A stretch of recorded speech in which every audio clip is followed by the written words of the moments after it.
এক কাপ সুজি দিয়ে দারুণ স্বাদের স্বাস্থ্যকর কিছু রেসিপি বানাতে মন চাইলে এই রেসিপি বাড়িতে বানিয়ে দেখতে পারেন। বানানো যেমন সহজ, খেতেও ভীষণ ভালো হয়।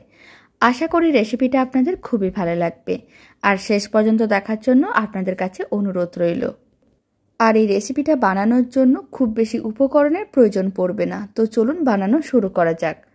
নমস্কার, আমি রুমি। আপনাদের সবাইকে আবারও একটা দারুণ স্বাদের রেসিপিতে স্বাগত। প্রথমে একটা বড় সাইজের মিক্সিং বোল নিয়েছিলাম। তার মধ্যে দিয়ে দিচ্ছি মেজারিং কাপের 1 কাপ সুজি। এখানে 200 গ্রামের মতন সুজি আছে। এবার আমি সুজির মধ্যে দিয়ে দিচ্ছি মেজারিং কাপের হাফ কাপ টক দই। প্রায় 100 গ্রামের মতন টক দই আছে, মানে যতটা সুজি নিয়েছিলাম তার হাফ আমি টক দই নিয়েছি। আর আমি দিয়ে দিচ্ছি মেজারিং কাপের হাফ কাপ জল। এবার সমস্ত কিছু একসঙ্গে খুব ভালো করে মিশিয়ে নিতে হবে। যতটা সুজি তার হাফ জল, 100 ml মতন জল দিলাম। এখন সমস্ত উপকরণগুলোকে খুব ভালো করে মিশিয়ে নিতে হবে। এইভাবে টক দই ও সুজিটা মিশিয়ে প্রায় 5 মিনিট রেখে দিতে হবে, যাতে সুজিগুলো এক্সট্রা জলটা শোক করে নেয় আর সুজিগুলো নরম হয়ে যায়। এখন আমি 5 মিনিট এইভাবে রেখে দিচ্ছি। 5 মিনিট পরে আমি আপনাদের দেখাচ্ছি। 5 মিনিট হয়ে গেছে। এবার মিশ্রণটাকে আর একবার ভালো করে মিশিয়ে নিতে হবে। আপনারা দেখুন সুজিগুলো এক্সট্রা জলটা শোক করে নিয়েছে আর মিশ্রণটা বেশ ঘন হয়ে গেছে। তার সঙ্গে সুজিগুলো বেশ নরমও হয়ে গেছে। এবার আমি অল্প একটু লবণ দিলাম, 4 চামচের 4 ভাগের 1 ভাগ লবণ। আর আমি দিয়ে দিচ্ছি কিছুটা পরিমাণ বেকিং পাউডার। এখানে আমি 4 চামচের হাফ চামচের মতন বেকিং পাউডার দিলাম। বেকিং সোডা দেওয়া যাবে না, বেকিং পাউডারই দিতে হবে। এবার আমি দিয়ে দিচ্ছি গ্রেট করে রাখা গাজর আর কুচনো অল্প একটু কারি পাতা দিয়ে দিলাম। কারি পাতার জায়গায় ধনে পাতাও দিতে পারেন। এবার আমি দিয়ে দিচ্ছি অল্প একটু গোটা জিরে আর গোটা সর্ষে। গোটা জিরে ও গোটা সর্ষেটা এখানে আমি এমনিই দিয়েছি, তবে আপনারা চাইলে সর্ষের তেলে হালকা করে ভেজেও দিতে পারেন, আর নাহলে এইভাবে এমনিও দিয়ে দিতে পারেন। এখানে কিন্তু বেকিং পাউডার দিতে হবে। বেকিং সোডা দিলে কিন্তু বেকিং সোডার একটা গন্ধ থাকে, তাই বেকিং পাউডারই দিতে হবে।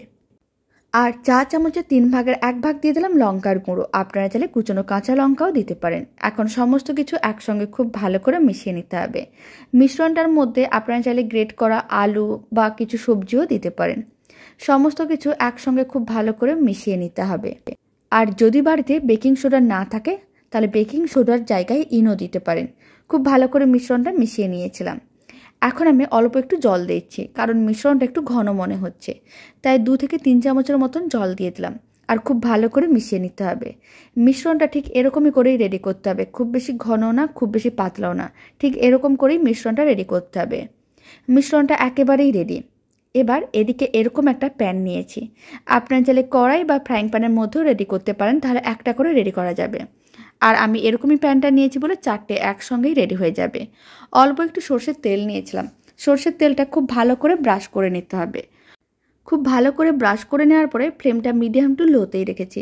এবার যে মিশ্রণটা রেডি করে রেখেছিলাম সেখান থেকে কিছুটা করে মিশ্রণ নিতে হবে আর এইভাবে প্যানের মধ্যে দিয়ে দিতে হবে।